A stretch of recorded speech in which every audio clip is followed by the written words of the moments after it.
monde, j'espère que vous allez bien. On se retrouve aujourd'hui dans une vidéo make-up, no make-up. Alors pour ceux qui connaissent pas trop ce terme, en gros c'est un make-up où t'as l'impression de pas être maquillée en fait. C'est vraiment un make-up le plus léger et le plus naturel possible. Donc c'est ce que j'ai essayé de faire aujourd'hui. En gros on a deux interprétations pour ce make-up. Soit vous êtes le genre de fille qui se lève le matin du lit, qui va vite se repomponner et ensuite se recouche comme si de rien n'était. Ça c'est un make-up qui peut clairement vous intéresser parce que c'est un peu un make-up mensonge entre guillemets où on fait genre ah je me suis réveillée comme ça. Soit vous êtes comme moi et vous considérez ce make-up no make-up comme un look à part entière. Il y a des jours où j'ai pas envie de me maquiller les yeux, de mettre une tonne de mascara, de mettre des faux cils, de mettre du blush à outrance, de mettre du rouge à lèvres. Enfin voilà, il y a vraiment des jours où j'ai envie de faire simple et pour autant j'ai pas envie de sortir complètement démaquillée, juste faire mon petit teint et avoir l'air fraîche quoi. C'est le look que je vous propose aujourd'hui. En fait, comment être maquillée le plus simplement possible en ayant l'air le plus naturel possible. Et je vous laisse avec ma grosse tête démaquillée.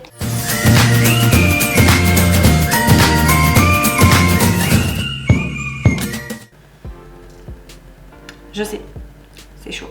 Bon, je vais pas vous faire souffrir plus longtemps, on va directement commencer pour couvrir cette face. Avant d'appliquer mon fond de teint, je vais m'occuper de mes sourcils parce qu'il y a une toute petite étape que je veux faire avant de préparer mon teint. Pour avoir directement cet effet un peu sourcil broussailleux, un peu sourcil, je viens de me réveiller, un peu moins sage que ce qu'on fait d'habitude. On va faire la technique, vous savez, du savon et du goupillon. Là c'est un savon de Marseille hein, tout simplement que j'ai sur mon lavabo. J'ai mis un tout petit peu d'eau dedans et avec un goupillon tout propre comme ça, donc pour brosser ses sourcils, ben, je vais venir prendre un petit peu de savon sur mon goupillon.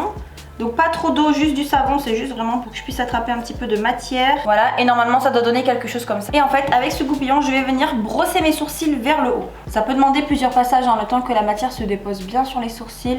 Et à force de brosser, en fait, on voit que les sourcils commencent à se lifter hyper haut et à se coller. Je vous montre de près. Tu vois mes sourcils naturels. Et là, mes sourcils, quand je les brosse. Mais là, je crois que j'ai mis un petit peu trop d'eau parce que c'est carrément savonneux. Avec la pointe du goupillon, je vais venir dessiner la forme pour les remettre vers le bas. Donc voilà ce que ça donne. Ça commence déjà un petit peu à sécher et je vais attendre que ça soit bien sec pour que vraiment ça soit figé et que ça bouge plus. Alors sur moi ça donne pas un effet waouh parce que c'est vrai que j'ai pas les poils extrêmement longs, mais si vous avez des poils épais ou des poils longs, normalement ça donne un effet très broussailleux qui est très joli. Et si jamais vos poils sont trop longs et qui remontent vraiment trop haut, du coup n'oubliez pas de bien avec le goupillon venir redessiner hop juste la pointe des poils pour redonner une forme un peu naturelle à votre sourcil. Et ensuite s'il y a des petits trous, des petites inégalités, on viendra combler après le fond de teint. Maintenant que mes sourcils sont bien secs et avant de faire quoi que ce soit d'autre, je vais venir mettre un tout petit peu de Fix Plus sur mon visage parce que voilà, ça me permet d'apporter un petit peu plus d'hydratation en fait parce que je vous jure ma peau en ce moment les gars, enfin attention vous voyez hein, j'ai des petites rougeurs là, des petits boutons. En fait c'est pas vraiment des boutons, c'est surtout des rougeurs et de l'irritation parce que j'ai la peau sèche en ce moment, c'est un truc de dingue. De toute façon de base j'ai la peau sensible et j'ai la peau très sèche. Mais je pense que là l'hiver est arrivé d'un coup et les changements de température, sérieux en une semaine on est passé de 11 degrés à -3 et ma peau elle a pas kiffé du tout, donc là elle est vraiment hyper sensible. Et en fait les petites rougeurs que vous voyez là c'est juste des peaux sèches, des peaux mortes, genre comme si je pelais en fait. Et du coup ça me fait des petites irritations partout, donc c'est pas top. Du coup pour notre look du jour, je vous conseille d'utiliser un fond de teint qui est très léger, qui se fond parfaitement dans votre peau, vraiment pas un fond de teint qui est épais en fait, le plus léger, le plus transparent possible, celui qui se fond vraiment le plus dans votre peau, en fait un fond de teint le plus naturel possible quoi. En fait le rôle du fond de teint là pour ce make-up ça va être juste de venir unifier le teint, cacher les petites imperfections et donner un petit teint un peu doré, un peu réveillé, un peu frais quoi. Donc pour faire ça moi aujourd'hui je vais utiliser le fond de teint Double Wear d'Estée Lauder. Ce fond de teint les gars il est trop bien. C'est le fond de teint le plus léger que j'ai trouvé de ma vie et vraiment il se fond dans la peau comme ça, il est vraiment hyper agréable à porter. On dirait même pas que tu as du fond de teint, vraiment quand tu regardes ta peau comme ça il est trop bien. Voilà. Et la couleur aussi elle match tellement bien. Moi j'ai la peau hyper pâle et j'ai pris la teinte 1W2, donc je crois que c'est vraiment la deuxième teinte, c'est la plus claire. Mais regarde ça, genre on dirait même pas que j'ai du fond de teint, franchement je le sens pas, c'est tellement agréable à porter. Comme aujourd'hui en fait on fait un make-up qui est assez simple dans le sens pas hyper sophistiqué tu vois, genre il n'y a pas énormément d'étapes. Donc ce que je vous conseille c'est vraiment de passer partout en fait quand vous appliquez votre fond de teint pour vraiment unifier le visage au maximum. Par exemple les paupières c'est un endroit où je passe pas toujours en fonction du look que je vais faire parce que si je fais un make-up avec beaucoup d'eyeshadow je vais venir mettre juste un petit peu de concealer pour préparer ma paupière mais je passe pas avec du fond de teint systématiquement. Là je suis vraiment passée partout, les arrêts du nez, le dessous, le dessus, la paupière. entre les sourcils. Enfin voilà, j'ai vraiment fait attention à passer partout pour que ça soit le plus uniforme possible. Ensuite on va passer au concealer. Alors aujourd'hui on va avoir la main hyper légère sur le concealer parce que ce qu'on veut évidemment c'est avoir l'air le plus naturel possible et le moins maquillé possible, le moins fake possible quoi. Du coup aujourd'hui je vais prendre le concealer de chez Morphe, tout simplement parce qu'il est hyper hydratant et il est pas trop lumineux contrairement au Shape Tape qui est hyper lumineux. Du coup ça pourrait donner un effet un peu plus fake. Et aujourd'hui ce que je veux c'est vraiment un effet nude, le plus nude possible. Et du coup je vais venir en appliquer un petit peu moins que d'habitude aujourd'hui. J'essaie vraiment d'être soft. Donc je fais juste un petit trait comme ça depuis le coin interne.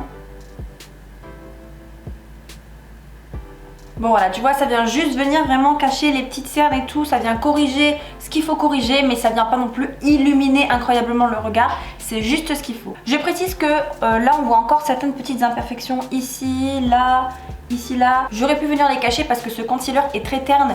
Du coup il camoufle très bien les boutons sans attirer l'attention dessus. Mais je vais pas le faire, tout simplement je vais les laisser parce que si t'as un teint trop parfait, bah, c'est pas le but du make-up en fait. On veut vraiment quelque chose de le plus naturel possible. Donc s'il reste quelques petites imperfections qui transparaissent, c'est pas grave. Ensuite on va venir s'occuper des sourcils du coup parce qu'on les a brossés vers le haut mais ça va pas suffire. Je vais utiliser la Deep Brow Pommade de chez Anastasia. Je vous montre comment c'est. Voilà, c'est une petite pommade comme ça que je vais venir travailler avec un petit pinceau comme ça. Et on va venir directement dessiner des poils très fins vers le haut comme ça, juste pour combler un petit peu le sourcil. Donc là je suis pas du tout sur la même technique que je fais d'habitude. D'habitude vraiment je redessine la ligne du dessous, je comble la queue du sourcil et après je fais du poil à poil sur la tête. Là je vais faire vraiment du poil à poil tout le long et c'est juste pour restructurer un petit peu et combler un peu les trous mais pas plus. Voilà, c'est très léger mais là tu vois ils sont à peine coiffés vers le haut, un petit peu retouchés et c'est pas mal. Avant de continuer le make-up, je vais venir poudrer pour fixer tout ça et bien sûr je vais prendre la Hourglass. Donc cette poudre c'est la Veil Translucent Setting Powder. Franchement si vous ne connaissez pas cette poudre, je vous conseille de l'acheter. Elle est un petit peu chère mais franchement croyez-moi, elle vaut son prix. En fait cette poudre, elle est tellement légère, elle est tellement fine et elle vient se fondre dans ta peau en fait. Tu vois même pas que tu as de la poudre et il y a un tout petit shiny, un tout petit glow dedans sans que ça soit vraiment des paillettes. Je sais pas comment expliquer, c'est tout simplement la meilleure poudre que j'ai rencontrée de ma vie. Elle est pas du tout asséchante, elle est tellement légère, tellement fine, enfin tu la sens pas, genre c'est un nuage sur ta peau. Franchement elle est trop bien. Elle est tellement bien qu'il y en a plus. Ah, bonheur, bonheur, bonheur. C'est fou d'être une poudre aussi parfaite comme ça. Maintenant que j'ai poudré mon teint et que j'ai fini on va dire ma base, il y a un petit détail qui choque en fait et qui fait que c'est pas naturel du tout, c'est mes cils. Clairement mes cils sont blancs, ils sont courts, ils sont fins, ils sont pas recourbés. Donc là tout de suite on dirait que j'ai pas de cils et c'est pas normal, c'est pas naturel. Donc ce que je vais faire c'est que je vais juste venir faire un petit coup de recourbe-cils et ensuite je vais prendre un petit peu de mascara. Je vous conseille pas de prendre un mascara qui a du volume et qui vous fait des cils de malade, surtout si vous avez déjà les cils très longs. Je vous conseille au contraire d'avoir un mascara qui les affine et qui les allonge beaucoup pour que ça soit en fait le plus naturel possible et qu'on dirait juste vos cils un petit peu plus colorés quoi. Voilà, tu vois de quoi je parle, tu vois la différence. Là j'ai vraiment mis genre une couche de mascara et pour préciser j'utilise le roller lash de chez Benefit. Bon maintenant qu'on a l'air un petit peu plus réveillé, on va apporter un tout petit peu de couleur au visage et en guise de blush on va utiliser une teinte que j'ai jamais utilisée en vidéo. Je vais prendre la palette en fait Kat Von D, celle que j'utilise pour le teint, pour me contourer ou quoi.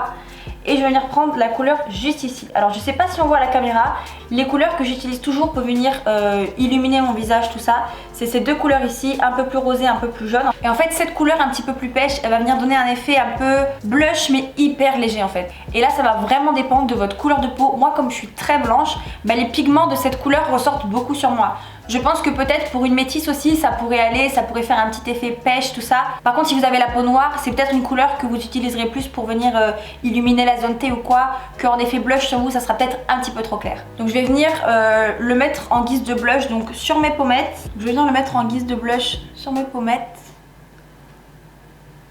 Je vais remonter un petit peu comme ça là-haut pour donner un effet un peu réveillé, bonne mine. Tu vois ce que je veux dire? Avec et sans.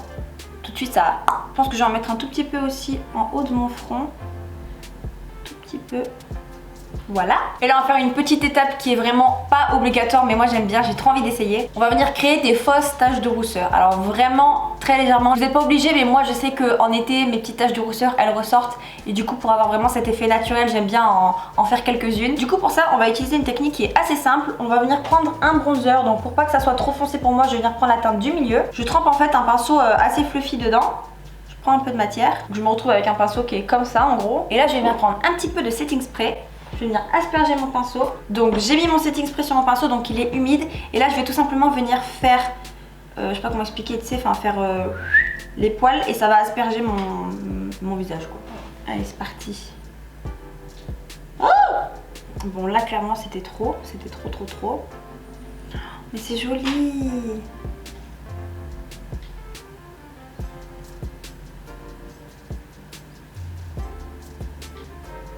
Franchement, vous voyez pas de là où vous êtes, mais je vous jure que c'est trop joli. Attendez, je m'approche un petit peu. En tout cas, de près, ça fait hyper naturel, c'est trop joli. Bon, ce look touche à sa fin, mais j'ai quand même une petite recommandation.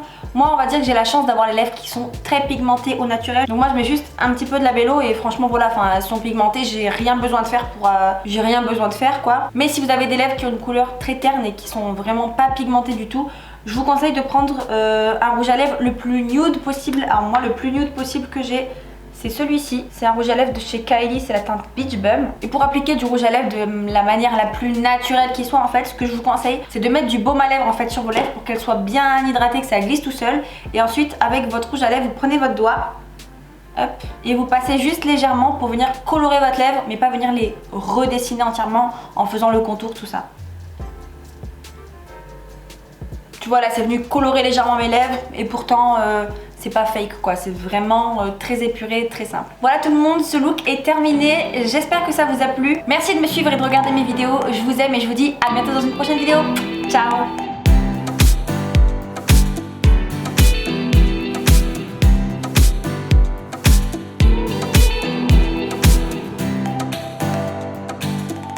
On voit pas mon pompon. On va mon pompon là. Bon, je vais pas souffrir sur... Mais voilà, mais pourquoi tu ne sais pas parler français en fait? Avant de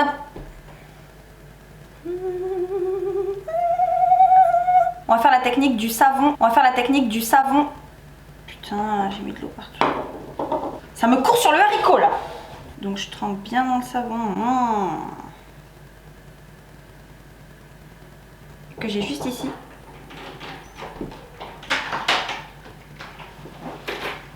Bonjour.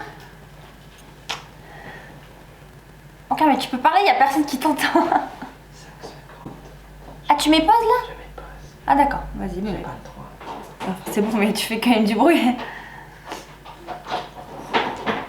C'est bon, je peux y aller? On est bon Gaston. J'allais parler. Je remets mes chaussures. Excuse-moi. C'est pas grave. Bon, de l'actualité, allez. Voilà. J'ai l'air un peu crazy. Crazy. Comme un look